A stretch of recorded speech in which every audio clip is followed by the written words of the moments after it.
Welcome to episode 17 of Shane Talks 99. The day is April 30th, 1999. I know we had a pretty busy, crazy, hectic episode last time with 4 movies that I tried to rush through. Going to be a lot shorter episode this week. We've just got 2 really good movies to talk about this week. We got a stoner slasher flick, and we've got what I like to call Bad Boy James Bond. So in this week's installment of 90s teen sex craze, involves an insanely humorous take on the serial killer genre by mixing it with demonic possession and the undead and just a lot of stoner comedy. The first film that we're going to talk about is the movie Idle Hands, which I've always loved the original poster for this, like the teaser poster, not the poster that's got all the like cast's heads on it and their faces and stuff like that. The very original poster was a white background. There was a black rectangle on the right side, and then there was an orange rectangle on the left side. Inside the black rectangle over here, we had a white outline of a normal body, and then it transitioned with the right hand going into the orange rectangle on the other side of the poster. The hand got really big, like essentially the same size as the rest of the body. And then it had the like demonic pentagram inside the hand. So, and then over the body, there was a red broken heart over the middle of the chest, and then over the head there was an orange skull and crossbones. And it was just a really cool, basic, simple, like it reminded me of like a demonic version of like the Vertigo poster or something. Just very basic, very hard colors on a white background, and it looked really cool. I always thought it was a really awesome poster.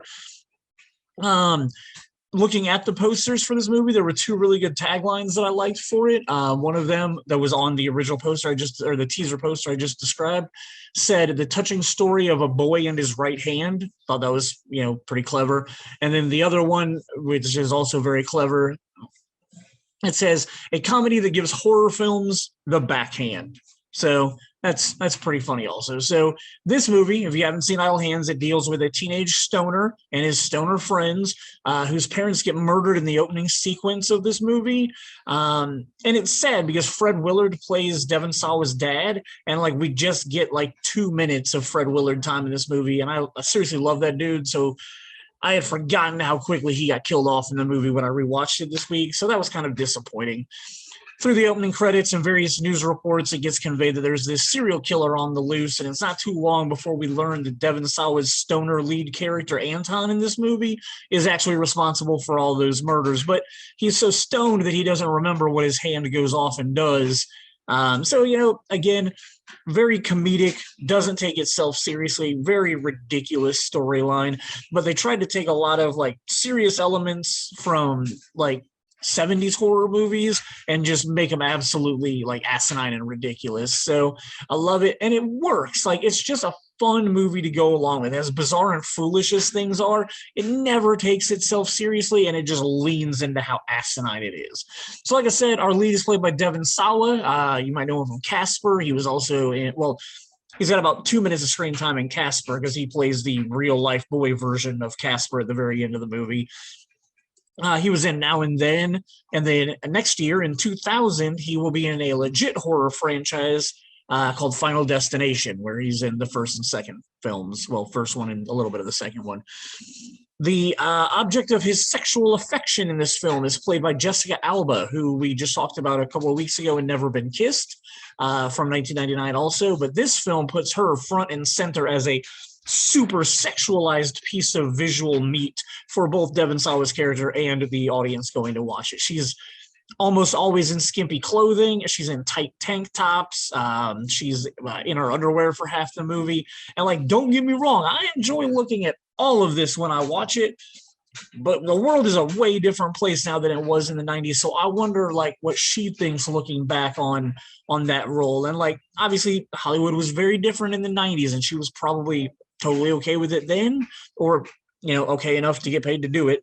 But a lot of these teen actresses from the 90s, I'm really curious, like if when she looks back on that movie, did she enjoy it and have a good time, or does she have regrets about literally being in her underwear for most of the movie? Anton's two best friends in the movie are just an amazing cast. First up is Seth Green, one of my favorite actors in the 90s. He's in a bunch of my favorite movies from the 90s, including movies like Airborne, which is about inline hockey over in Cincinnati. He was Kenny in Can't Hardly Wait. Obviously, he's probably most popular for playing Oz on Buffy the Vampire Slayer. And next month, he will be showing up in the Austin Powers sequel. He was in the first Austin Powers movie in 97. He shows up again in the sequel. His character gets hit over the head with the bottom half of a broken bottle, and when he comes back to life, he just has the top half of the bottle sticking out of his forehead for the rest of the movie. Ridiculous, funny, but good sight gag for the movie. And his other best friend is played by Eldon Henson, who is known for being the Bash brother Fulton Reed in the Mighty Ducks franchise. Earlier this year, we talked about him in She's All That. And in 2004, he's going to be in a legit horror film called The Butterfly Effect, which the phenomenal movie with Ashton Kutcher, and he's very good in the part that he plays in it. Most recently, Eldon Henson is known for playing Foggy Nelson in the Netflix Daredevil series. His character tries to run away from Devon Sawa, gets a saw blade thrown at him that severs his head completely, decapitates him.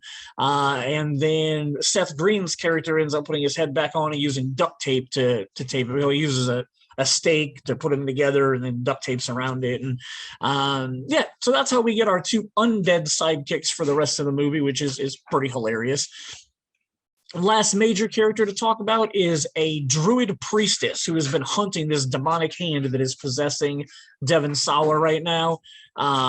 That's played by Vivica A. Fox, who just amazing career in the 90s. She was in Independence Day. She was Will Smith's girlfriend, fiance, whatever she will. Eventually gets married to Will Smith in the movie.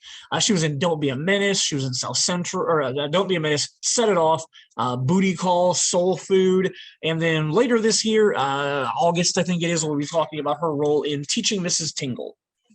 So this film, lots of fun, ridiculously full of sexual content, as it is part of the 90s teen sex craze genre that I always talk about.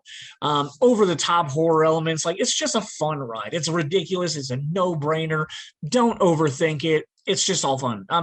The last thing that I want to talk about with the movie, I really enjoy the music in the movie, and it's not even necessarily the music that ended up on the soundtrack, because when I went and took a look at the soundtrack, I was like, there's some songs missing from here that I just heard when I watched the movie. But it's got bands like Blink-182, The Offspring, The Vandals, Sublime, Motley Crue, Rob Zombie, Static X, Pantera, and it even has a song by Two Live Crew in it. So great, like, rock and like hard rock and like demonic rock and like just lots of really, really good music to enjoy while you're watching the movie. If you haven't seen it, if you love comedy, if you love horror, if you love stoners, like, just give this flick a go. It's a lot of fun. Our second movie to talk about this week is Entrapment. It's what I like to call dark James Bond.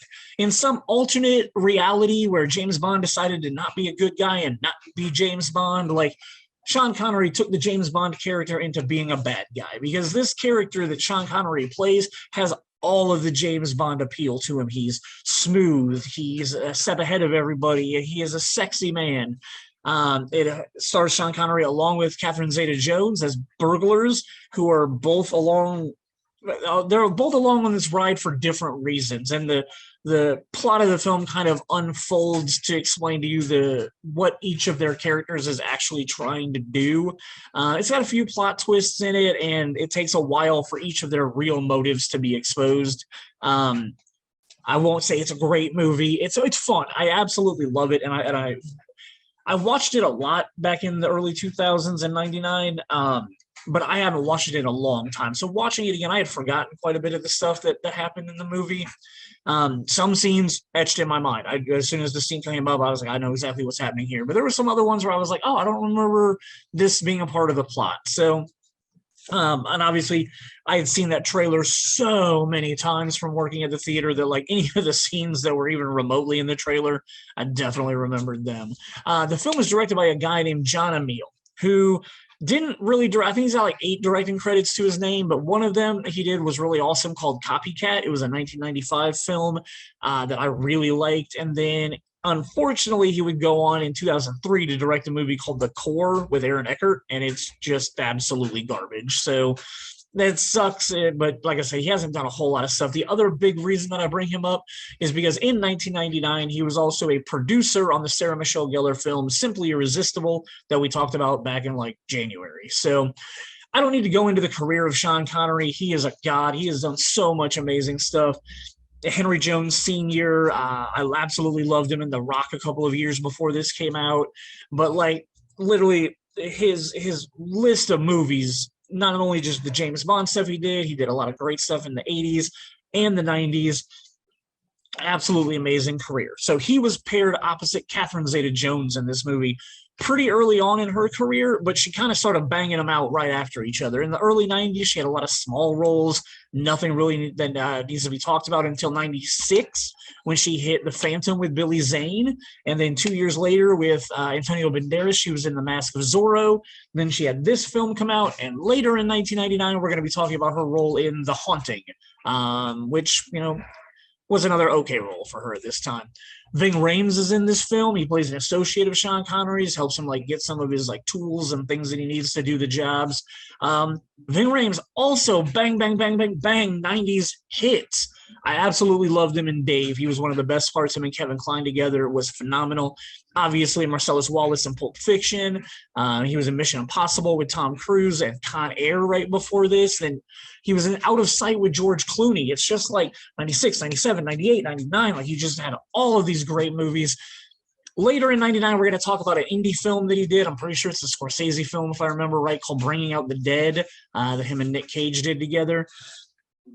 Finally, Will Patton is in this movie from Armageddon fame. I didn't remember him being in this movie at all. When he showed up on screen, he has a mustache, and I think the mustache has always thrown me off. Like, he talks like Will Patton, but I just couldn't get past the mustache to make sure that it was him. But definitely, Will Patton is in this movie. He has a pretty small role, like a kind of important role, but he's probably only got like 5 minutes of screen, maybe 10 minutes of screen time at most. So this film is a great time capsule for its memories of Y2K.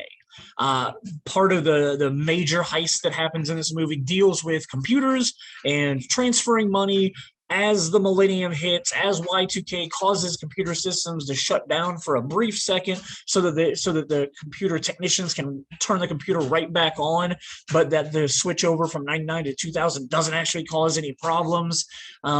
This major heist at the end also takes place at the Petronas Towers in Kuala Lumpur, which I always just thought looked beautiful at the time of this movie. And up until 2004, the Petronas Towers were considered by the Guinness Book of World Records to be the tallest skyscrapers in the world.